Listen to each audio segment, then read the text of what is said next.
என் உயிரோடு மேலான தமிழ் பெருங்குடி மக்களே, உங்கள் அனைவருக்கும் மேலரசம்பட்டு சண்முகத்தின் பணிவான வணக்கங்கள். அன்பு உறவுகளே, நம்முடைய சேனலை சப்ஸ்கிரைப் செய்து கொண்டு நம்முடைய காணொளிக்கு ஒரு லைக் செய்து தொடர்ந்து நம்முடைய காணொளியை பாருங்கள். தொடர்ந்து நமக்கு ஆதரவு தாருங்கள். அன்பு உறவுகளே, நேற்று தமிழ்நாட்டில் நடந்த சில முக்கியமான சம்பவங்களை இந்த காணொளியில் நம்ம பார்க்க போகிறோம். விஜய் அவர்கள் சட்டமன்றத்தில் எங்கே உங்கள் அப்பாவை காணோம் அப்படின்னு கேட்ட அந்த ஒரு கேள்வி திமுகவினுடைய ஆக்டிவிட்டி மிகப்பெரிய சேஞ்ச் ஆயிருக்கு. திமுகவினுடைய ஆக்டிவிட்டி மிகப்பெரிய சேஞ்ச் ஆயிருக்கு. அதை பற்றி நான் உங்களுக்கு இந்த காணொலியில் சொல்ல போகிறேன். ராசா அவர்கள் மறைமுகமாக மதிமுகவை கூட்டணியில் இருந்து வெளியேற சொன்னார்.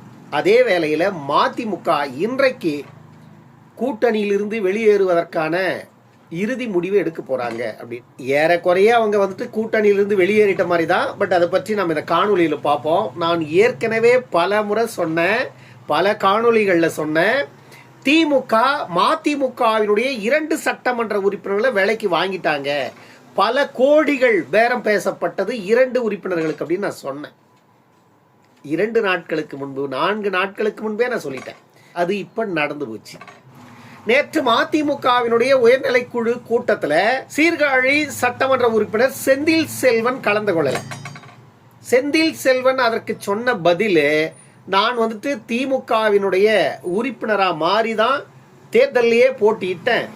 நான் இப்போ மதிமுகவினுடைய உறுப்பினரே இல்லை, அதனால அந்த கூட்டத்தில் கலந்து கொள்ள வேண்டிய அவசியம் இல்லைன்னு சொல்லிட்டார். அதற்கு பிறகு நடந்தது என்ன? வாங்க இந்த காணொலியில சற்று விரிவா பார்ப்போம். மு.க. ஸ்டாலின் திருச்சி கிழக்குல போட்டியிட போறாராம். அந்த செய்தியை பற்றியும் முழுமையா பார்த்துருவோம். வாருங்கள் அன்பு உறவுகளே.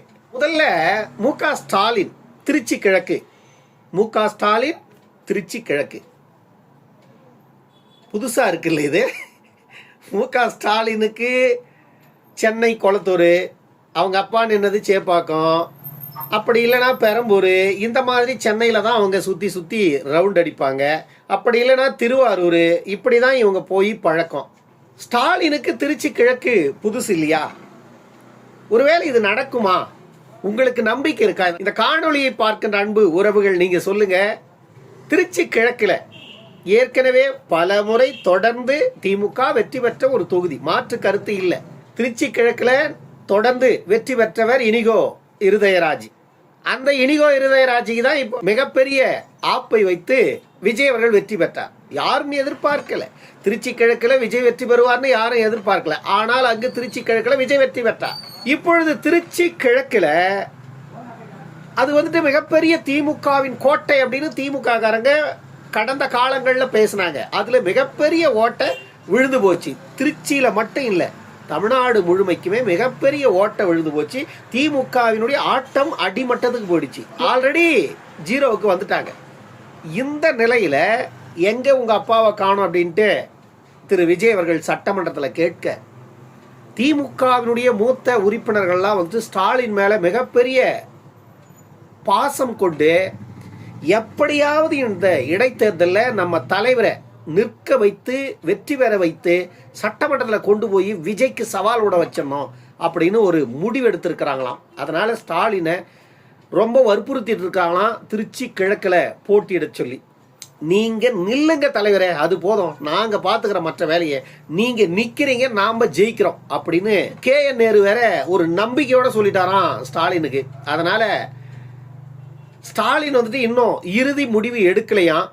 ஆனால் திருச்சி கிழக்கில் எப்படியாவது சம்மதிக்க வைத்து ஸ்டாலினை நிறுத்திவிட வேண்டும் என்பதில் திமுகவினுடைய 200 ரூபாய் ஊபிசுங்களும் அந்த ஊழல் கூட்டமும் மிகப்பெரிய முயற்சியை எடுத்திருப்பதாக சொல்றாங்க. ஒருவேளை இது நடக்குமே ஆனால் ஸ்டாலினுடைய அரசியல் வாழ்க்கை அஸ்தமிச்சிடும். இப்பவே ஸ்டாலினுடைய அரசியல் அஸ்தமிச்சு போச்சு, அவ்வளவுதான். இனி ஸ்டாலின் வெற்றி பெறுவதெல்லாம் கனவுதான். ஆனால் இந்த இடைத்தேர்தலில் ஒருவேளை அவர் போட்டியிட்டா டெபாசிட் வாங்க முடியாது நான் சொல்றேன். திருச்சி கிழக்கில் இந்த முறை ஸ்டாலினே போட்டிட்டாலும் டெபாசிட் கிடைக்காது. நல்லா யோசிச்சு பாருங்க. விஜய் முதலமைச்சர் ஆவாருன்னு தெரியாது, யாருக்குமே தெரியாது. அந்த சூழ்நிலையில திருச்சி கிழக்கில் திமுகவினுடைய கோட்டை அப்படின்னு பேசிட்டு இருந்த திருச்சி கிழக்கில் சாதாரணமா ஒரு விஜய் போய் நின்று க்ளோஸ் பண்ணிட்டார். திமுகவினுடைய கோட்டையை மிகப்பெரிய ஓட்டை போட்டாச்சு. KN நேருவே தட்டு தடுமாறி ஒரு 4000 ஓட்டுல ஜெயிக்கிறாருன்னா தெரிஞ்சுக்கங்க எந்த அளவுக்கு திருச்சியை ஆட்டம் காண செய்திருக்கிறது விஜயனுடைய கூட்டம் அப்படின்னு. இப்படி இருக்கின்ற சூழ்நிலையில அப்பாவை காணம்னு சொல்லிட்டு அவமானம் தாங்க முடியலன்னு நீங்க உங்க சகாக்கள் 200 ரூபாய் ஊப்பிங்கெல்லாம் சொல்றாங்கன்னு போய் மீண்டும் நீங்க திருச்சி கிழக்குல நின்னீங்கன்னா ஏற்கனவே கொளத்தூர்ல வாங்கின மிதியில இருந்து இன்னும் நீங்க சரியாகல. கொளத்தூர்லயே உங்களை போட்டு மிதிச்சு போட்டாங்க. இன்னும் அதுல இருந்தே நீங்க மேலல. இந்த வீணா போனவனுக்கு பேச்சை கேட்டு நின்று அவமானத்தை மேல அவமானத்தை படாதீங்க. திரு முன்னாள் முதலமைச்சர் ஸ்டாலின் அவர்களே, உங்க சகாக்கள் சொல்றாங்கன்னு போய் நீங்க திருச்சி கிழக்குல நின்னீங்கன்னா இந்த முறை மரண அடி மேல அடி விழுந்தும். அதனால ஸ்டாலின் அவர்கள் திருச்சி கிழக்கில் போட்டியிடுவதை தவிர்த்து விடுவது நல்லது. ஆனா திமுகவினுடைய நிலைப்பாடு என்ன அப்படின்னா, தமிழ்நாடு முழுமைக்கும் திமுகவினுடைய நிலைப்பாடு இன்றைக்கு என்ன அப்படின்னா, இடைத்தேர்தல்களில் போட்டியிடுவது இல்லை அப்படிங்கிற ஒரு முடிவை திமுக எடுத்திருப்பதாக ஒரு செய்தி ஏற்கனவே வெளிவந்தது. ஏன்னா ஒருவேளை திமுக நின்றால், ஏன்னா இப்போ ரிசன் பண்ணியிருக்கிற தொகுதிகள் விராலிமலை உட்பட 5 தொகுதிகள் அதிமுக தொகுதிகள், ஒரு தொகுதி மட்டும்தான் திருச்சியில விஜய் அவர்கள் போட்டியிட்டு ரிசன் பண்ண தொகுதி. இந்த 6 தொகுதிகள் 5 தொகுதி அதிமுக தொகுதி. இந்த இடங்கள்ல திமுக வெற்றி பெற வாய்ப்பே இல்லை. அப்படி இருக்கும் பொழுது இவங்க போயிட்டு இடைத்தேர்தலில் போட்டியிட்டு எல்லா இடங்களையும் டெபாசிட் ஆனா அது மிகப்பெரிய அவமானமா ஆயிடும் திமுகவுக்கு. அதனால தேர்தலை புறக்கணித்திடுவோம், தேர்தலை புறக்கணிச்சிடுவோம். அதிமுக போட்டிட்டு தான் இட்டுட்டு போட்டோம். மற்ற எந்த கட்சிகள் போட்டிடுதோ போட்டிட்டு ஜெயிக்கிட்டோம். இல்ல விஜயே போட்டிட்டு அவரே சுயேட்சா கூட ஜெயிச்சுட்டு போட்டோம். ஆனா நாம போட்டிட்டு மான மறுவாதையெல்லாம் இழந்துடக்கூடாதுன்னு திமுகவினுடைய உயர்மட்ட குழுல ஒரு பேச்சுவார்த்தை நடந்திருப்பதாக சொல்றாங்க. இப்போ அதற்கு பிறகு நடந்த பிரச்சனை தான் இந்த சட்டமன்றத்தில் அப்பாவை தேடி விஜய் வந்துட்டு திமுகவுக்கு ஒரு மிகப்பெரிய வெறியை ஏற்றி விட்டார். அவங்க அப்பாவை இவரு தேட போய் அது இவங்களுக்கெல்லாம் பெருத்த அவமானமாகி அது இவங்களுக்கெல்லாம் பெருத்த அவமானமாகி போய் இப்போ எல்லாரும் வந்துட்டு ஸ்டாலினை தூண்டிட்டு இருக்காங்க, நீங்க வந்துட்டு தேர்தலில் போட்டிட்டே ஆகணும் தலைவர் அப்படின்னு. என்னத்தை சொல்றது நம்ம? சரி, அடி மேல அடி மிதி மேல மிதி இன்னொரு முறை வாங்கணும் அப்படின்னு தலையெழுத்து இருந்தா விடவா போகுது? நமக்கு தெரிஞ்சதை சொல்றோம். ஸ்டாலின் வந்துட்டு இந்த இடைத்தேர்தலில் போட்டியிடாத இருப்பது ஸ்டாலினுக்கு நல்லது.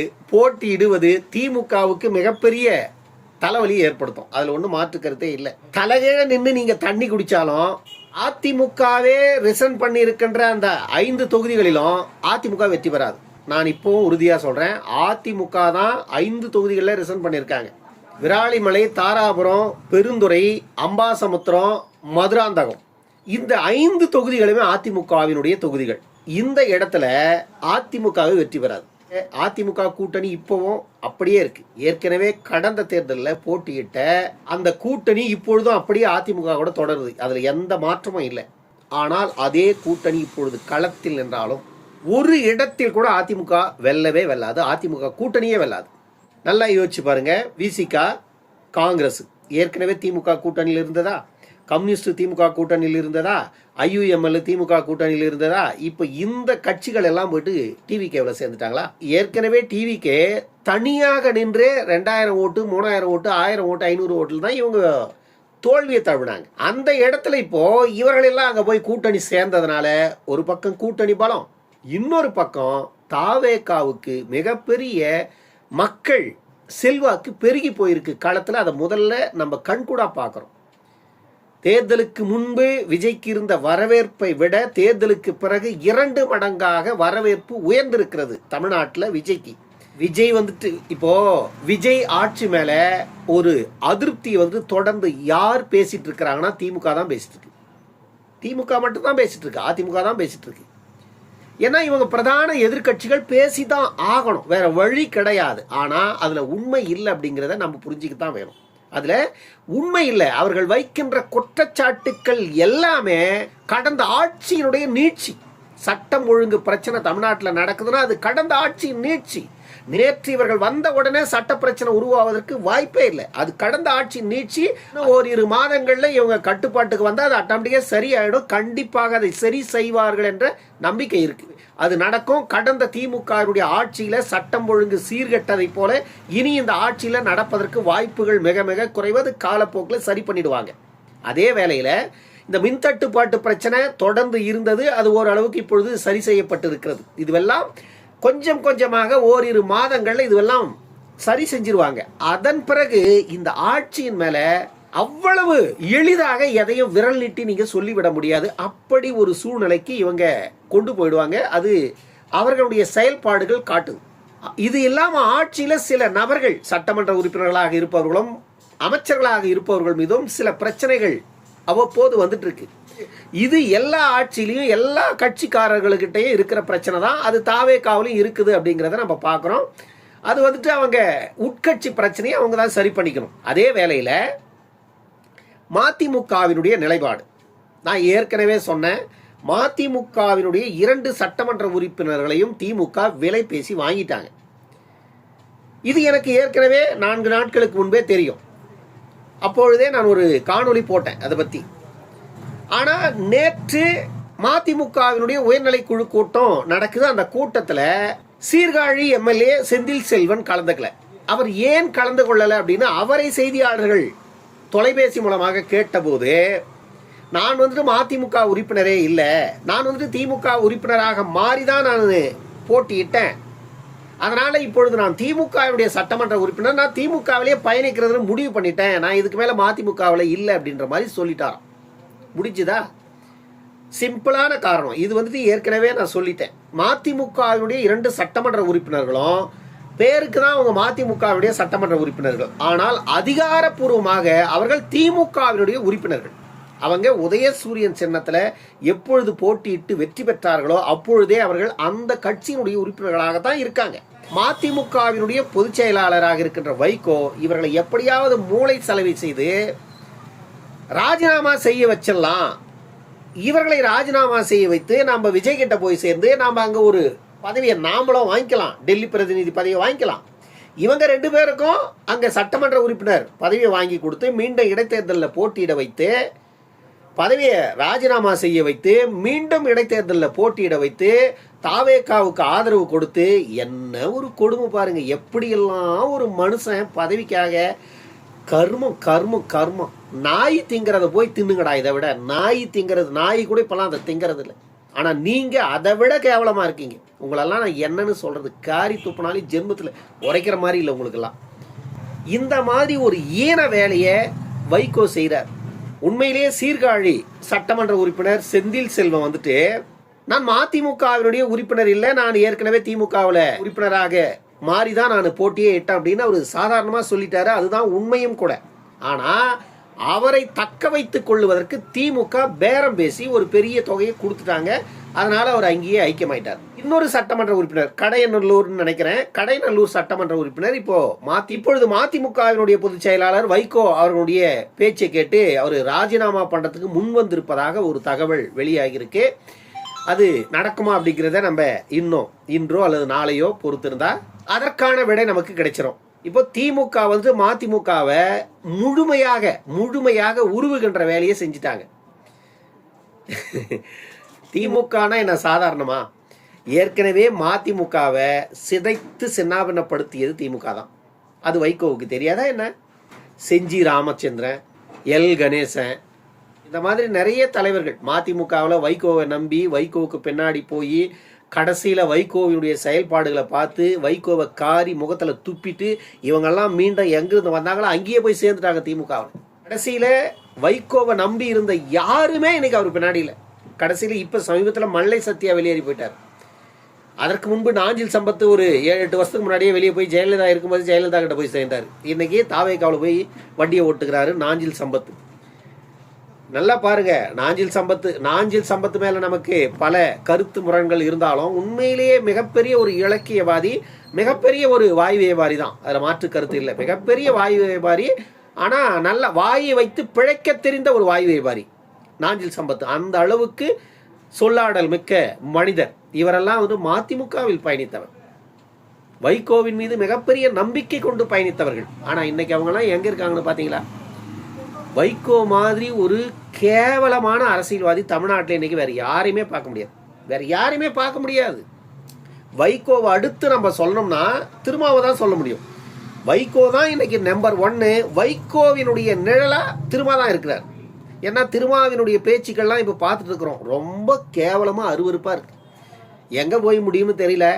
திருச்சி கிழக்கில் ஸ்டாலின் போட்டியிடுவாரா என்பது இன்னும் சில நாட்கள்ல ஸ்டாலின் அதிகாரப்பூர்வமா அறிவிக்க போறதாக சொல்றாங்க. இன்னைக்கு இருக்கிற சூழல்ல ஒரு சிம்பிளான விஷயத்த நான் சொல்றேன். திருச்சி கிழக்கில் ஸ்டாலின் போட்டியிட்டு ஸ்டாலினுக்கு எதிராக டிவிகேவுக்கு கடைசியில கடைகோடியில ஒரு பையன் கொடி கட்டுவான் இல்ல, கொடிக்கு இந்த பின்னாடி அந்த கயிறெல்லாம் பிடிச்சி கட்டின்னு போவான் கொடி சின்ன பசங்க. அதுல ஒருத்தன் பேரை முன்மொழிஞ்சி விஜய் வேட்பாளரா அறிவிச்சா கூட அந்த வேட்பாளர் தான் வெற்றி பெறுவாரு. ஸ்டாலினுக்கு வாய்ப்பெல்லாம் எள்ளளவு கூட கிடையாது. ஒருவேளை இதுவெல்லாம் நடந்தா ஸ்டாலின் பெருத்த அவமானத்தை திருச்சி கிழக்கில் போய் சந்திப்பார். இதுதான் நடக்கும். அன்பு உறவுகளே, இந்த காணொலி பற்றின உங்களுடைய கருத்துக்களை கருத்துரை பகுதியில் கண்ணியமான முறையில் பதிவு செய்யுங்க. நம்முடைய சேனலை சப்ஸ்கிரைப் செய்து கொண்டு நம்முடைய காணொலிக்கு ஒரு லைக் செய்து தொடர்ந்து நம்முடைய காணொலியை பாருங்கள். தொடர்ந்து நமக்கு ஆதரவு தாருங்கள். அன்பு உறவுகளே, இன்னொரு காணொலியில் சந்திக்கும் வரை உங்களிடமிருந்து விடைபெற்றுக் கொள்வது மேலரசம்பட்டு சண்முகம். நன்றி, வணக்கம் அன்பு உறவுகளே.